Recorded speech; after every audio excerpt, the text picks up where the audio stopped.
You're really handsome. Breeding season has started for our dairy goats, and some of the boys are very excited about it. I think it's pretty obvious, but let me just state the obvious and be honest with you guys. I really have not been in the greenhouse since the last time I brought you guys in here. Hey everyone, my name's Heather and this is Sage and Stone Homestead, and our greenhouse has definitely looked better, and it's time for me to just rip off the band-aid and tear out the tomato plants. So I actually lied to you a little bit when I said I haven't been in here in about a week. I actually hosted a little tea group today with some of Levi's sisters and his mom, and they came in here and gladly took a lot of tomatoes and peppers, and it was such a relief to be able to unload some produce and not have to think about processing it, because it's that time of year where a lot of stuff is still producing, but I've already preserved pretty much all that I really need and really want to, and it's just a little bit overwhelming at this point. There's still a little bit to harvest before I yank out the plants, so we're going to take care of that tonight before the sun goes down. I want to be able to give enough light and space for the tromboncino squash to take over.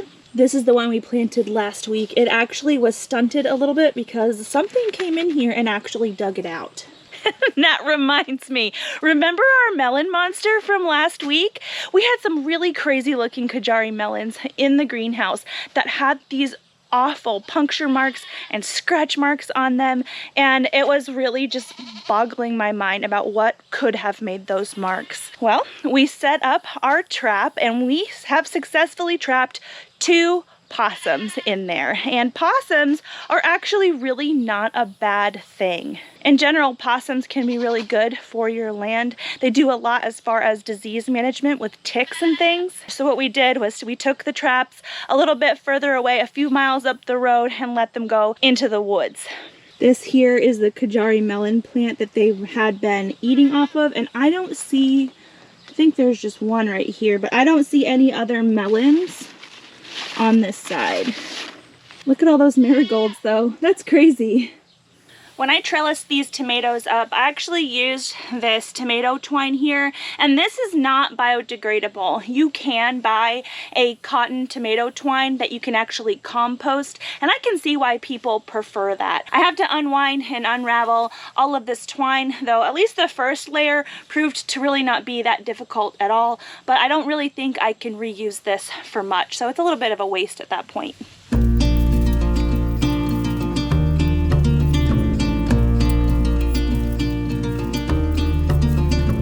I am harvesting a lot of the green tomatoes today as well. I have used green tomatoes in the past to make salsa verde and a green tomato ketchup, and also a tomato relish. All have been really amazing, and I actually do have some of all of those still from green tomatoes that we had at the end of the season last year. So I am in need of some new ideas of ways to preserve and even just fresh eat green tomatoes. So leave your favorite down in the comments. If you're doing a lot of tomato work in the garden, you're going to get tomato tar fingers. A really good way to clear this off of your hands is just to use white vinegar. How about that? It is truly crazy how different it is in here without all of those tomatoes. I wouldn't be surprised if the peppers, having been shaded by the tomatoes for that long, start to burn in the next week or so. The peppers don't look awesome right now, but they may look less awesome next week. It's okay. We're still getting some beauties though.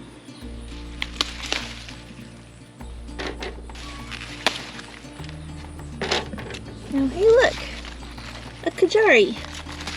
Now that the tomatoes are out of here, it is pretty nice to have better access to the peppers. Things were getting a little bit wild, and I don't have my peppers supported at all, and I am going to change that for next year. A lot of them have fallen over, but they're still fruiting. This here is not one of the plants that I harvested jalapenos off of last week.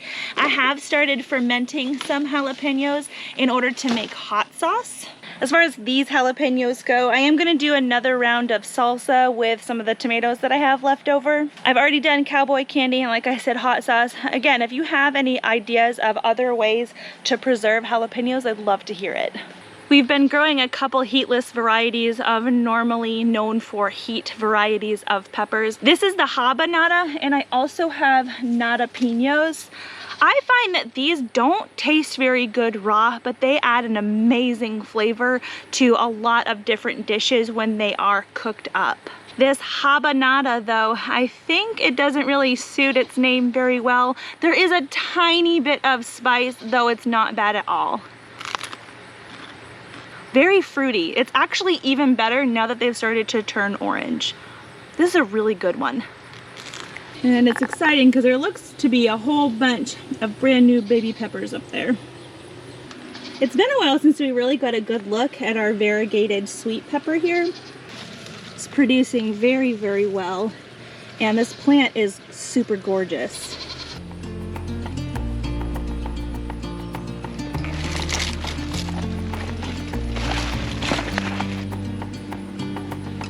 Kind of sad because Levi saw this ripe yesterday and I said, no, leave it on the vine so I can show it in my garden tour. Well, let that be a lesson to grab them when you can, because it's kind of the time of year when pop-up rain showers happen often in the afternoon, where melons can really take on too much water at once and split.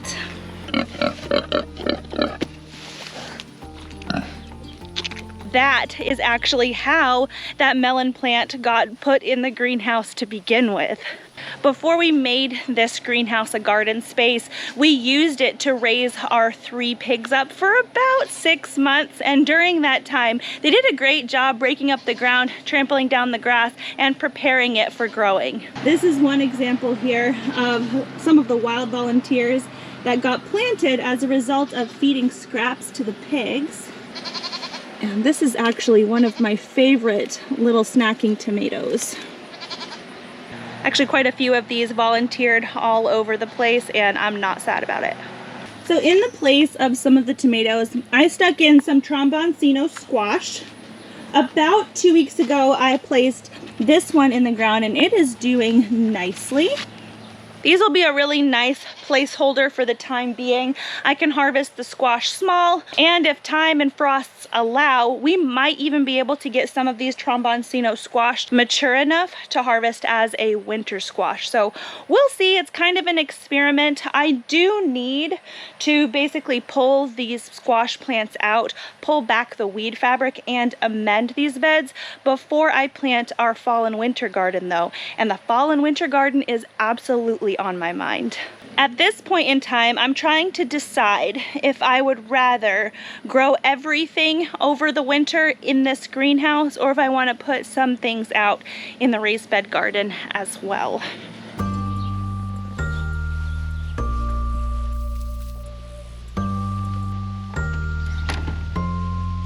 So I've removed the cucumbers out of their bed, and it's ready to accept the next round of plants. So initially I had grown some potatoes in this bed, and then we had placed cucumbers in this bed. So we have roots, fruits, and then leaves. So the next round of this particular bed for me is going to be a leaf crop. All plants really do need all of the 3 key nutrients and then some. It's just a matter of what they have used most of. So the potatoes did use nitrogen. The cucumbers did use nitrogen, but there is likely plenty of nitrogen left in the soil to get a few heads of lettuce out of this space, and that's what I plan to do.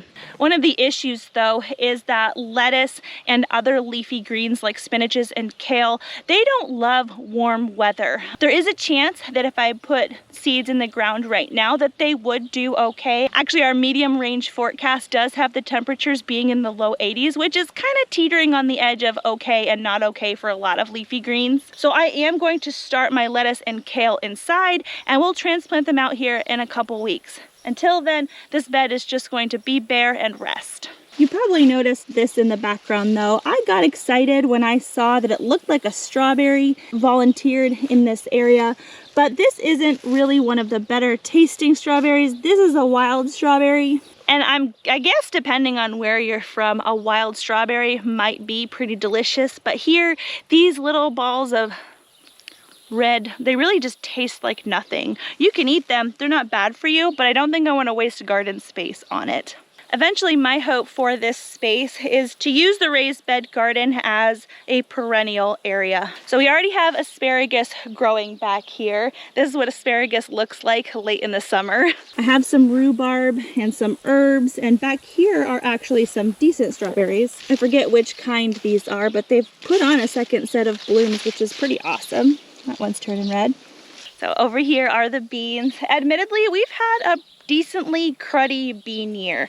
I don't know really what has happened, but the beans got a really late start. I mean, I know what part of it is. I did deal with slugs a little bit earlier in the season, but even the ones that haven't been ravaged by slugs, they're not doing so hot.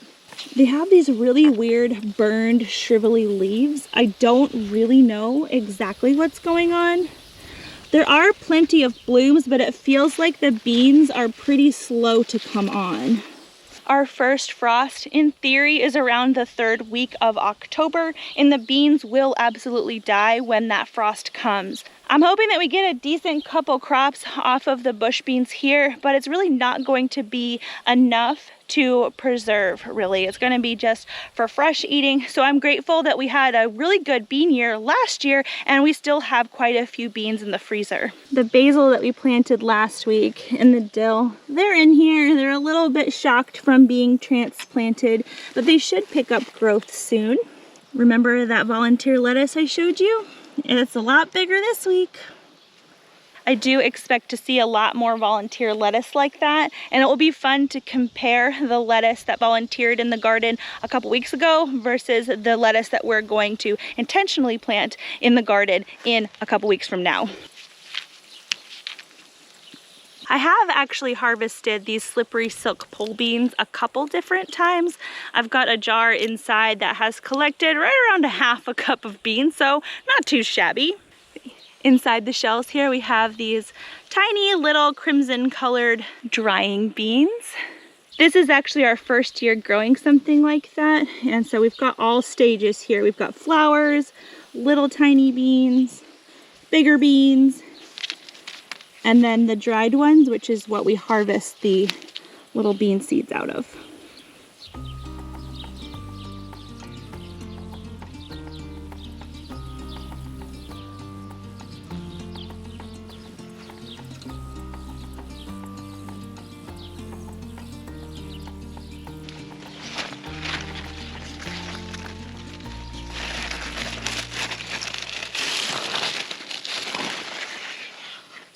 Man, another one bites the dust.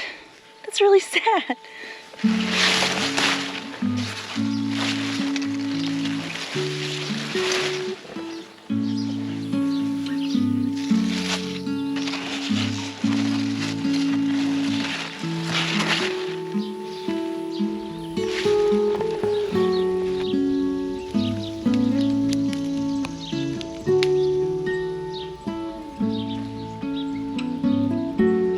This little melon. If you didn't see our last garden tour, we cut one of these open. So this looks like a kajari. Remember that melon that we had to feed Bobo earlier? But it is a little bit more dull in color. Well, actually inside this melon is orange, and it's really, really cool. We actually dubbed this melon the armpit melon because it has a pretty decent musky smell to it, though there is a little bit of hint of fruit. It's obviously a melon and not an armpit, but that's what we've called it. This is actually a hybrid of a Kajari melon and a Charente melon, and I'm very excited to have it in our garden this year. We love it and find that it tastes a lot like a tomato. It does have a very savory note to it, which is very odd, but also very cool. So armpit melon for the win. We love it. I'm pretty happy with our harvest basket today and those buckets of tomatoes that are in the greenhouse. But I would say that the picture of our garden right now is probably pretty typical of August gardens around the country. We're nearing the end of summer, which is really hard to believe, and a lot of things are starting to peter out. They absolutely don't look their best, and it is quite normal for this time of year. I would advise everybody not to break their back trying to bring their tomato back to life at this time of year, and don't beat yourself up if the weeds have gotten a little bit out of hand in your garden. It happens to the best of us. And it's this time of year that really has a lot of gardeners thinking about the fall and winter garden. I know, at least in beekeeping and with keeping livestock, you kind of always have to stay one season ahead. So I've already started to put together our breeding plan for our dairy goats, and I'm already starting to think about harvesting honey and powering down my bees for the winter. Very similar to that, I'm starting to think about the fall and winter garden, and a lot of that entails starting some seeds indoors, like I talked about before, and making a plan for what is going to be in this space over the winter to feed our family. A lot of gardeners keep their plans in their head. Some people keep their plans down on paper, and that's what I used to do. I wanted to bring your attention though to a really cool little product that came into my inbox not very long ago. The folks over at Garden Savvy introduced me to their Hortisketch program, and this thing is really neat. You can see over here that I have put together a little mock plan over what my greenhouse currently looks like, and this program is really neat. Each individual plant that you can input into your custom garden plot already comes pre-programmed with the cubic feet that that plant is going to need, and the program itself won't allow you to put a plant too close to another, or it doesn't allow you to plant certain plants in the wrong season. It's a really neat tool, and I think everybody should check it out. Even though I have a YouTube channel, I'm really not tech savvy. I don't understand complicated computer programs, and if it's not intuitive, I'm probably going to give up on it and just be frustrated. So I can happily tell you that the Garden Savvy products, Hortisketch and their Garden Manager, are very easy to navigate. They're very intuitive, and if I can do it, you can do it, trust me. I'm going to place a link in the description box below where you can start your free trial of the Hortisketch program. Play around with it. I know you're going to love it. They actually don't need you to input any kind of credit card or debit card information to do the trial, and so to me, it's risk-free and very well worth it. If you decide you do want to sign up for Garden Savvy, make sure you use my coupon code for $5 off.